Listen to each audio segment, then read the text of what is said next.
Yeah, yeah, yeah. Terima kasih. Itu tadi sekilas tentang pemandangan di Taman Beringin ini. Ini taman yang didirikan tahun 1971. Taman yang didirikan tahun 1971 yang disahkan langsung oleh Gubernur Provinsi Sumatera Utara. Jadi bagi kalian yang belum pernah kemari, silakan kemari.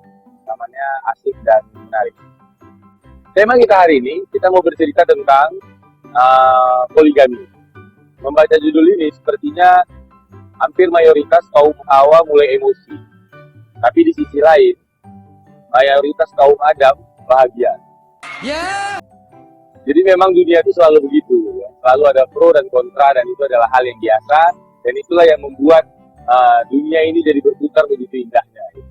Karena positif dan negatif itu memang harus selalu beriringan. Karena kalau positif aja enak ya, atau negatif aja juga enak. Jadi dengan adanya positif negatif, jadi begitu pula dengan materi ini. Karena materi ini juga tentu akan ada yang merespon positif, mungkin ada juga yang akan merespon negatif.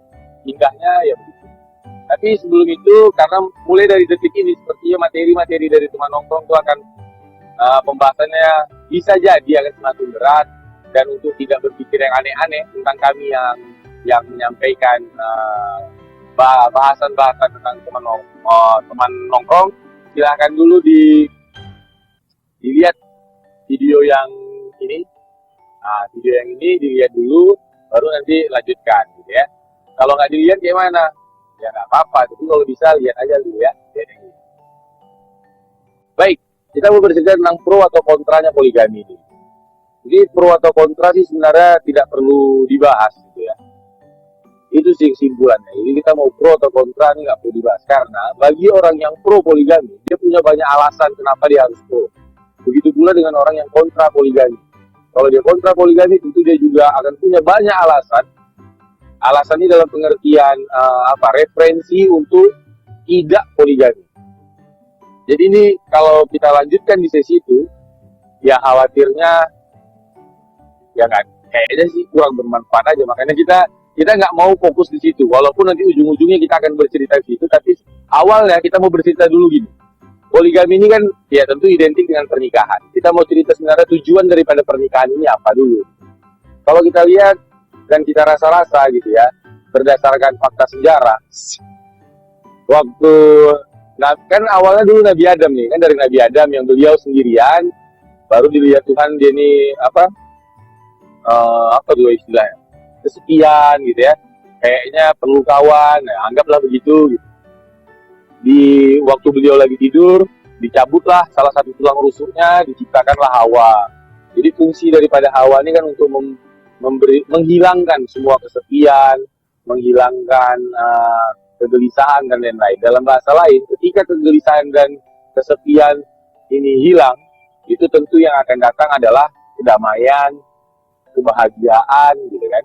Jadi tujuan kalau kita mau melihat dari cara berpikir yang tadi, bahwa sebenarnya menikah ini kan untuk mendatangkan kebahagiaan dan kedamaian. Tentu kedamaian dan kebahagiaan yang masih dalam koridornya Tuhan. Jadi bahagia, damai, senang, sukacita dalam koridor Tuhan. Itu tujuan daripada pernikahan. Kalau kita udah sepakat dengan ini, jadi materi dari pertanyaan daripada pro atau kontra nih dengan poligami gitu, itu udah nggak perlu lagi dibahas.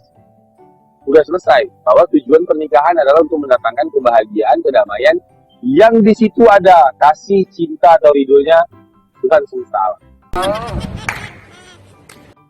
Selesai masalah pro dan kontra.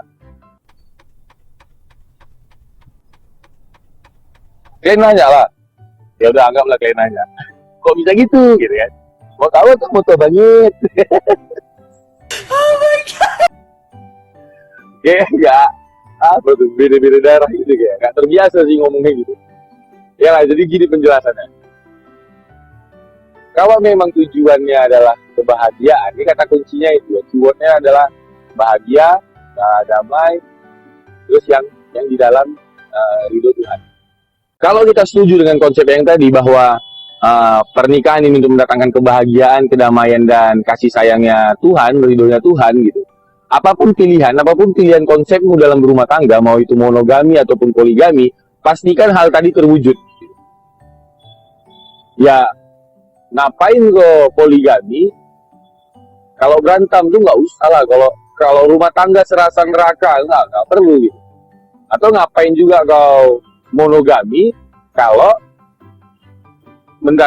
rumah tanggamu juga serasa neraka, juga nggak perlu. Lebih bagus kok kayak dia itu. Iya kau lah, yang nggak nikah-nikah. Panglatu ya, panglima lajang tua. Ya bagus kayak dia gitu, nggak nikah-nikah. Tapi itu pun nggak bagus, karena memang pernikahan itu adalah sesuatu menggabungkan dua hal yang berbeda. Jadi ini pun perlu waktu memang untuk menyamakannya. Ya, tapi di sisi yang lain yang perlu kita pahami, poligami ini juga dia bukan yang dilarang gitu ya. Ini adalah konsep yang tidak dilarang Tuhan, dan ini kita harus setuju gitu. Jadi memang nggak dilarang gitu. Yang dilarang itu kalau poligami menimbulkan pertengkaran yang membuat suasana seperti neraka, ini baru dilarang.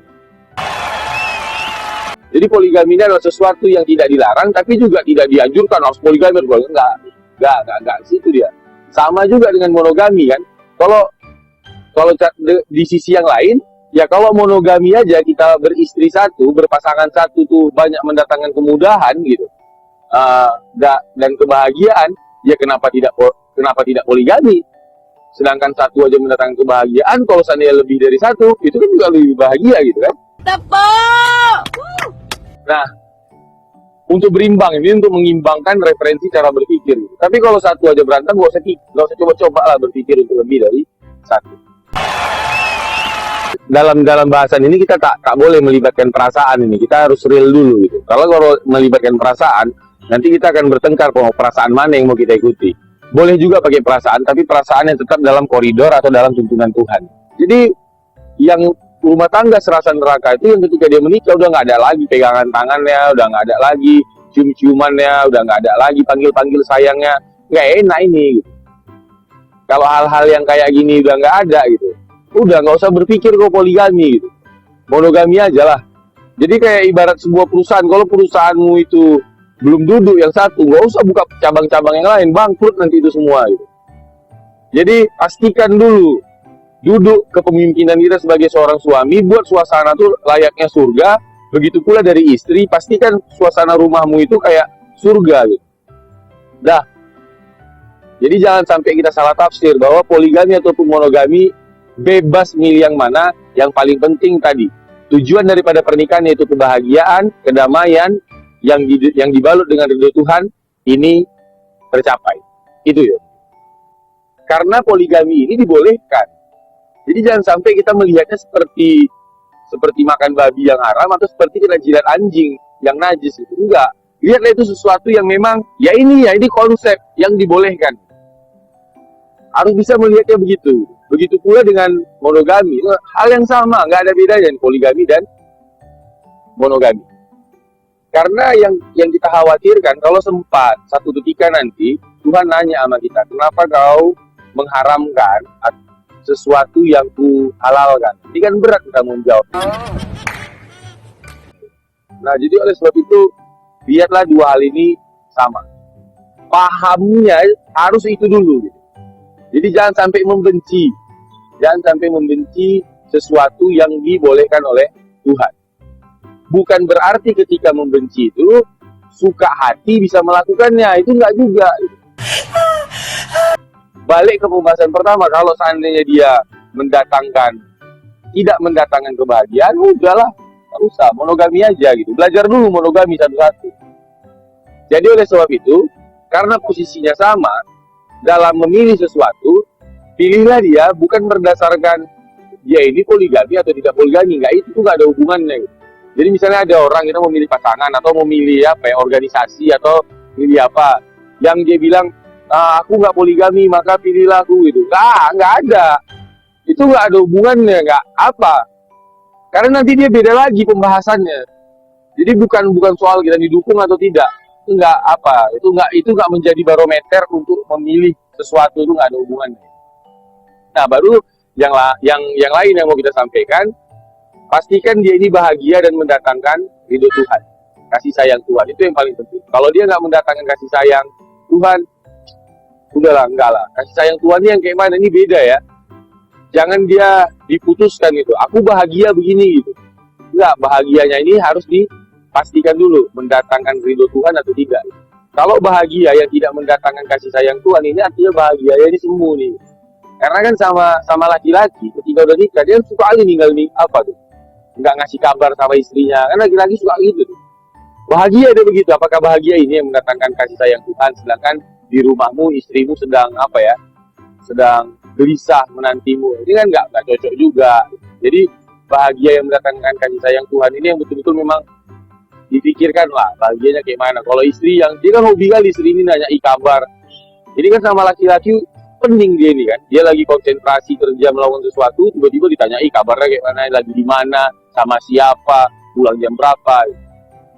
Perempuan bahagia tapi laki-laki enggak ya. Ini apakah bahagia ini yang mendatangkan kasih sayang Tuhan? Nah, ini yang betul-betul harus direnungkan, jangan sampai salah dalam memahami kebahagiaan ini.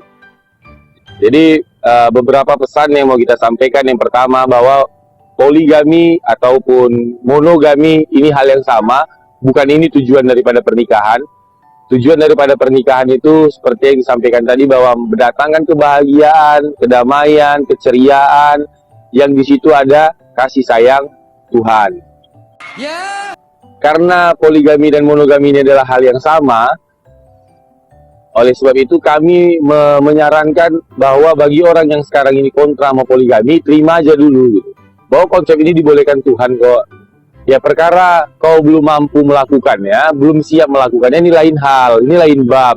Ini cara mengatasinya ya belajar dulu gitu kan, pahami dulu, tambahi referensi dan seterusnya.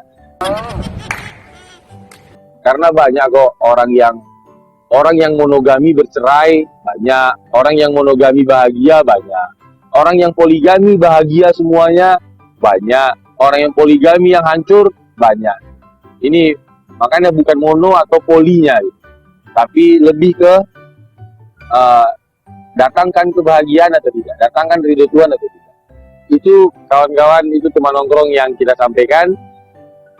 Materi ini mungkin bisa di-share sama orang-orang yang sudah menikah, dikhususkan sih sebenarnya sama orang yang sudah nikah. Tapi kalau sama yang belum nikah, materi ini menjadi sangat perlu. Semoga bisa menjadi apa ya, referensi sebelum melanjutkan diri ke ajang pernikahan.